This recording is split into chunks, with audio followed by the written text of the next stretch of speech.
महायुती फुटणार, आगामी काळामध्ये महायुतीमध्ये मोठी दरी निर्माण होणार, अशी चर्चा आता सुरू झालेली आहे. अर्थात ही चर्चा सुरू झाली आहे किंवा ही चर्चा सुरू कोणी केली आहे, तर ती रायगडपासून सुरू झाली आहे. रायगडमधले शिवसेनेचे मंत्री भरत गोगावले यांनी भाजपला थेट इशारा देऊन टाकलाय की आगामी निवडणुकांमध्ये आम्ही वेगळा विचार करू.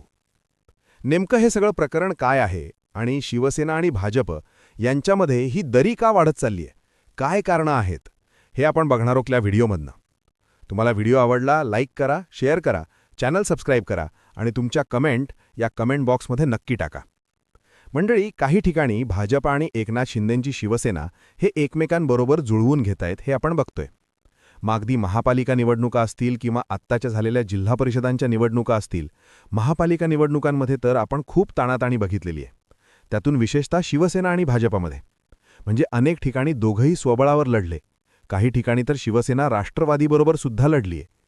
अशी सगळी स्थिती असताना मुंबईत मात्र शिवसेना आणि भाजप यांनी युती केली आणि मुंबईवर आता आपण बघतोय की मुंबईवर महायुतीची सत्ताही आहे.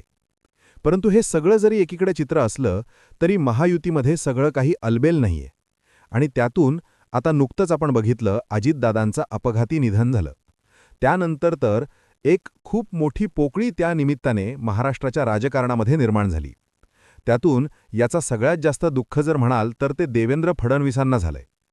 कारण अजितदादा हे देवेंद्र फडणवीसांचे चांगले मित्र होते आणि सगळ्यात महत्त्वाचं म्हणजे देवेंद्र फडणवीसांना हा विश्वास होता की काहीही झालं तरी अजितदादा आपल्या पाठीमध्ये खंजीर खुपसणार नाहीत. पण देवेंद्र फडणवीसांचा एकनाथ शिंदेंवर तसा विश्वास नाही आणि याला अनेक कारणं आहेत. म्हणजे अगदी देवेंद्र फडणवीसांनी विधानसभेच्या निवडणुका झाल्यानंतर मुख्यमंत्री पदावरून जे एकनाथ शिंदे नाराज राहिले आणि ही नाराजी त्यांची बराच काळ राहिली आणि मध्ये अनेक विषयांवरनं एकनाथ शिंदे नाराज राहिले, ते भाजपवर दबाव आणत राहिले, ते आपलं काम किंवा जे आपल्याला साध्य करायचंय ते साध्य करून घेत राहिले. त्यांचं दिल्लीमध्ये अमित शहांच्या बरोबर एक चांगलं कनेक्शन आहे. हे सगळं जे आहे ते महायुतीमध्ये भाजपला खटकतही होतं, पण तरीही जितकं शक्य आहे तितकं पॅचअप करत यांचा एक सगळा प्रवास सुरू आहे. पण आता पुन्हा एकदा झेडपीच्या म्हणजे जिल्हा परिषदांच्या निवडणुकीच्या निकालानंतर पुन्हा एकदा ह्या सगळ्या चर्चांनी डोकं वर काढलं. याचं कारण म्हणजे आता रायगडमधल्या जिल्हा परिषदेच्या निकाल लागल्यानंतर आता जिल्हा परिषदेवर सत्ता तर भाजपला आणायची आहे आणि नेमकं त्याच दरम्यान अजितदादांचं निधन झालं. हे सगळं होत असताना दुसरीकडे रायगडचे राष्ट्रवादीचे जे प्रदेशाध्यक्ष आहेत सुनील तटकरे, जे रायगडचेही ते पालकमंत्री नाही आहेत पण प्रदेशाध्यक्ष राष्ट्रवादीचे आहेत, यांनी शिवसेनेला म्हणजे एकनाथ शिंदेंच्या शिवसेनेला बाजूला ठेवत भाजप आणि राष्ट्रवादी मिळून सत्ता स्थापनेचा जिल्हा परिषदेवर करण्याचा एक घाट घातला.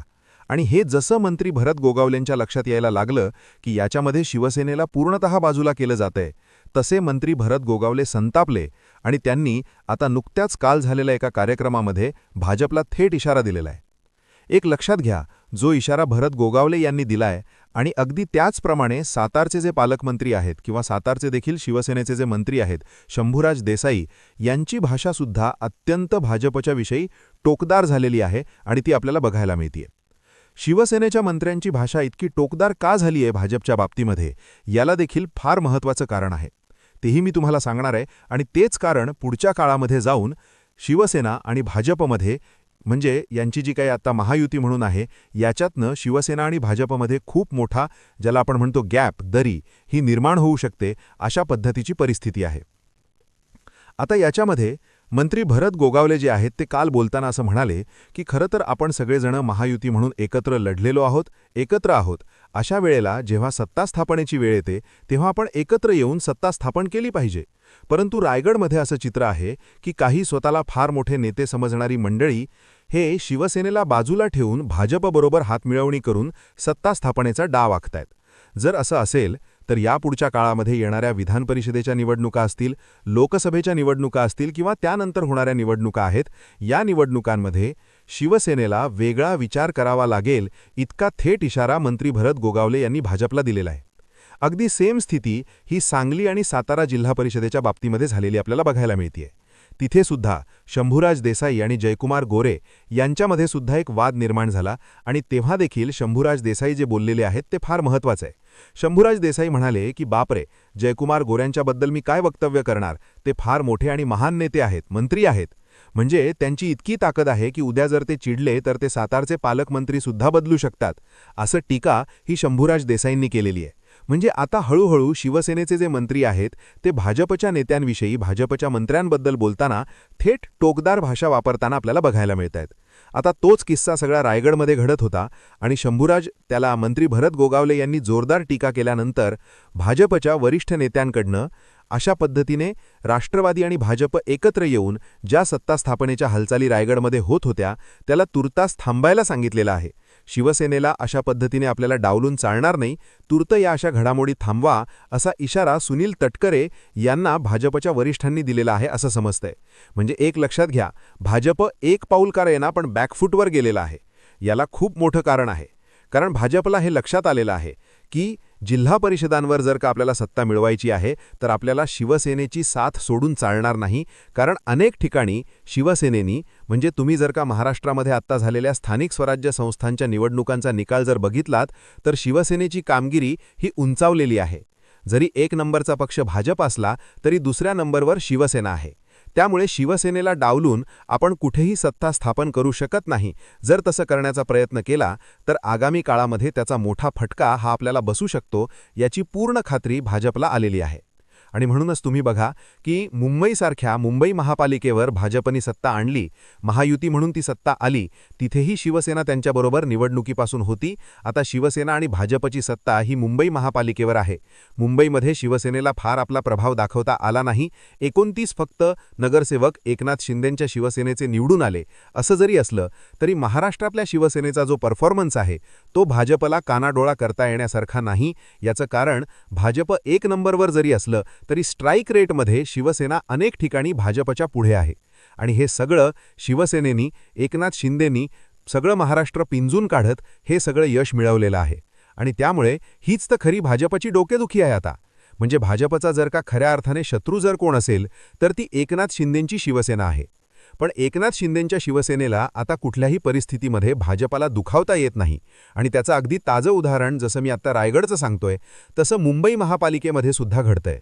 सूत्रांकडनं जी माहिती आपल्याला मिळतेय ती म्हणजे महापालिकेवर सत्ता तर आली महायुतीची, महापौर कोणाचा बसलाय तर भाजपचा बसलाय. रितू तावडे या भाजपच्या महापौर सुद्धा झालेल्या आहेत. पण तिथे सुद्धा एकनाथ शिंदेंचं दबावतंत्राने काम केलेलं आहे. आणि रितू तावडे सुद्धा पुढच्या 5 वर्षासाठी महापौर नसणार आहेत, तर पुढचं 1.25 वर्ष भाजपचा महापौर असेल आणि त्याच्यानंतरचं 1.25 वर्ष हा एकनाथ शिंदेंच्या शिवसेनेचा महापौर बसणार आहे, अशी सूत्रांकडनं आपल्याला माहिती मिळतेय. एक लक्षात घ्या, म्हणजेच एकनाथ शिंदेंच्या दबावतंत्राचा इथे सुद्धा प्रत्यय आपल्याला येताना दिसतोय.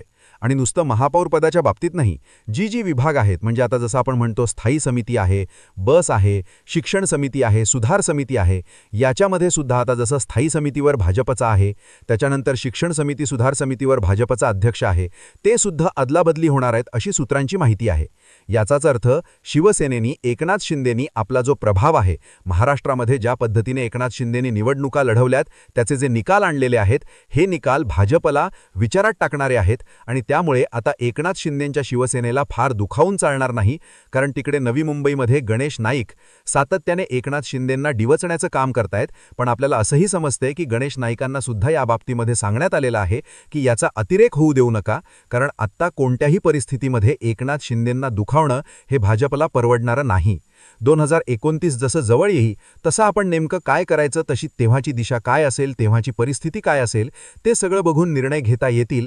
पण आत्ता नजीकच्या काळामध्ये आपल्याला एकमेकांच्या बरोबर सामंजस्याने, एकमेकांच्या विचारांनी पुढची वाटचाल करावी लागणार आहे. हे भाजपनी आपल्या सगळ्या नेत्यांना हा मेसेज पर्क्युलेट केलेला आहे, तो दिलेला आहे की आणि आता ज्या ठिकाणी भाजपकडनं शिवसेनेला डावलण्याचं काम होतंय तिथे ते सुद्धा होऊ नये अशा पद्धतीचा मेसेज हा भाजपच्या वरिष्ठांकडनं गेल्याचं आपल्याला समजतंय.